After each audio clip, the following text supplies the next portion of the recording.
देवनगरी गाँव में गोटे गरीब धीवर रोला।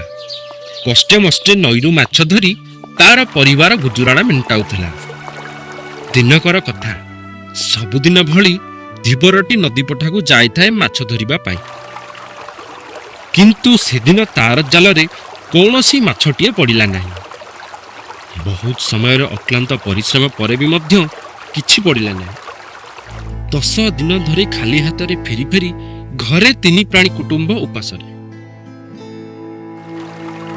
पुनः नदी पठाकू आसी जाल पकाइला। हठात जाल भितर कौनसी गोटे बड़ माछ पड़िबार ताकू अनुभव हैला। देवरटी खुशी होई कहिला, जहा हेउ एते दिन पर बोध हुए बड़ भाकुरटिए जाल रे लागिछि। याकू नहीं बाजार रे बिकी भल पैसा कमेइबी। एही कथा कही से जाल को पाखकू टाणी आनी देखिला। सही जाल रे कौनसी भाकुर नहीं। सेठी अछि गोटे छोट माठियाटी एवं सही माठिया रे गोटे ढाकुणी घोड़ा होछि। दीपर सही माठियाटा को आनी भाबिला, यह बहुत भारी अछि। बोध है या भीतर निश्चय सोना रूपा मोती माणिक भली अमूल्य रत्न रही। से संगे संगे माठियारू ढाकुणी खोलीदेला।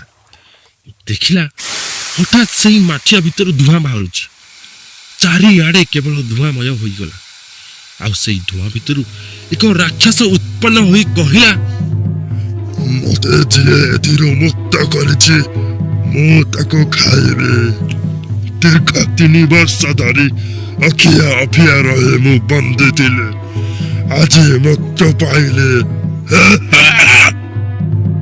किंतु एहा तो अन्याय। मु तुमको बंदीरू मुक्ति कली अथच तमे मते कहउछ खाइबो बोली। मु अभिशाप पाए माठिया भितर बंद होइतेले।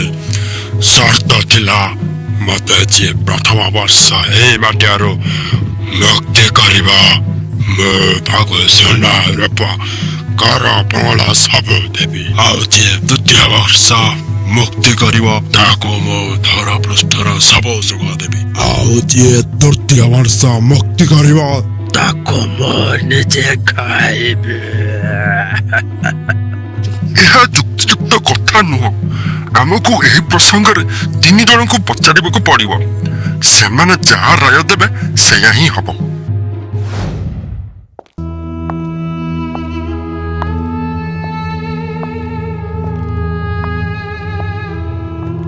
धीवर प्रथमे एक गछ पाखकू जाई पचारिला, हे गछ भाई, मु एही राक्षस को बंदीरू मुक्त करिली अथच से कहउछि मते खाइबो बोली।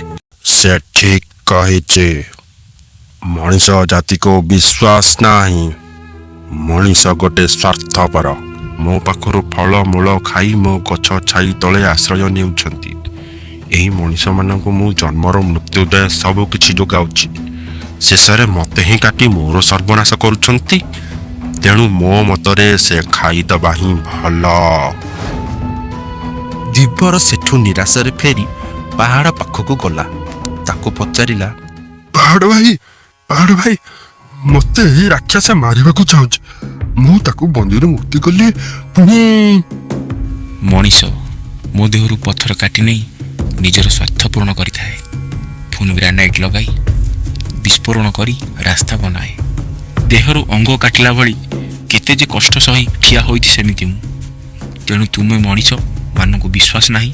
राक्षस जहा कहूची ठीक कहूची। शेषरे धीवरटी फेरिला बेले बाटरे एक बिलुआ को देखिला। बिलुआटी गोटे गछ छाई तले बसी घुमाउथाए। बिलुआ को जाई सब कथा कहिला सेई धीवर, किंतु बिलुआ किछि सुनु नथाए। शेषरे रागी की, बिलुआ भाई। बिलुआ घुमे घुमे उठी कहिला, ए कोन हैची? अच्छा एही राक्षस। अच्छा हो आए एड़े बड़ राक्षस से पुणी एड़ी टिके माठिया रे। ना यह संभव नुह। नाई मते कहीं गोलमालिया लगुची। माठिया रे बंद थिले। ना मते कहीं लगुनी। तमे एड़े बड़ लोक एड़िकी टिके माठिया रे केमिति पसला? मते कहीं केमिति लगुची म? केमिति पसला टिके देखी केमिति पसला? एमिति पसले।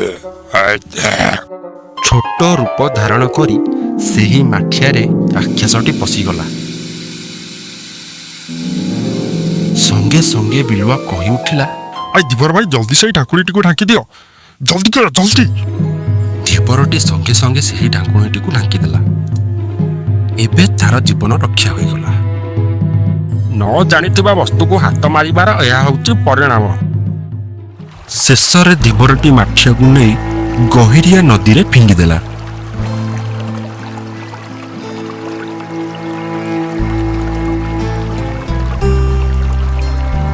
କୂଳକୁ ଆସିଲା ବେଳେ ଦେଖିଲା ତାହା ଜାଲ ନିକଟରେ ଗୋଟିଏ ସ୍ୱର୍ଣ୍ଣ ମୁଦ୍ରା ପଡ଼ିଛି। ସେ ସେହି ସ୍ୱର୍ଣ୍ଣ ମୁଦ୍ରାକୁ ନେଇ ଆନନ୍ଦରେ ଘରକୁ ଗଲା ଏବଂ ସେହି ଦିନଠୁ ତାର ଦୁଃଖ କଷ୍ଟ ଦୂର ହୋଇଗଲା।